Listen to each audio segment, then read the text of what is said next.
Dewan Pimpinan Wilayah Alumni SMA Negeri 1 Sungai Limau, Sumatera Barat memperingati Milad ke-1 dengan menghadirkan alumni untuk semua angkatan dari tahun 1980 hingga tahun 2022 di Hal Sayo Sakato, Lapangan Merdeka, Pariaman, Selasa 25 April 2023.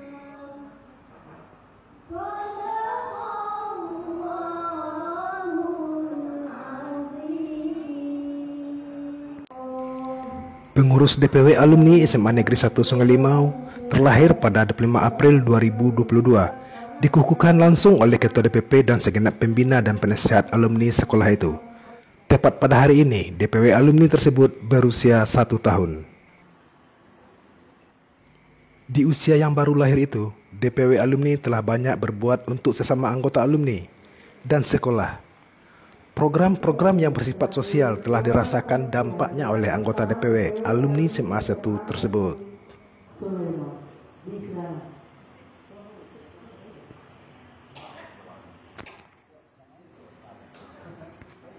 Ketua Pelaksana Milad Yusfi dalam sambutannya mengatakan, hadirnya semua angkatan di Milad ke-1 itu menunjukkan kegiatan tersebut didukung oleh semua alumni. Yang akan membangun kota dan Kabupaten Pariaman lebih maju lagi.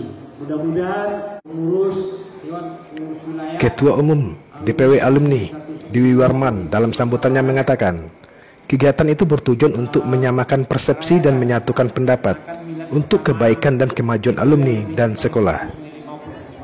Selain itu, dengan kegiatan ini dapat memperkokoh silaturahmi alumni untuk semua angkatan di wilayah Sumatera Barat.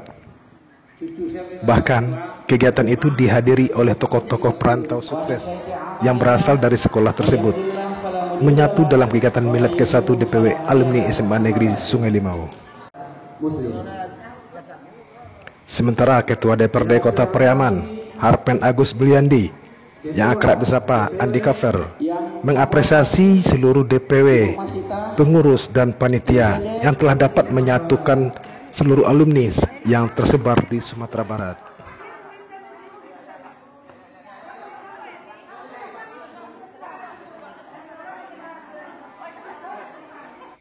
Milad DPW alumni tersebut menyisakan banyak sekali cerita, kenangan, dan waktu satu hari terasa tidak cukup untuk mengulang semua kisah saat SMA dulu. Haru, suka, dan bahagia bersatu dalam rasa. Pimpinan wilayah alumni SMA 1 Sungai Limau, Provinsi Sumatera Barat.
Dari Pariaman, Safrial Suger, Minangkabau TV mengabarkan.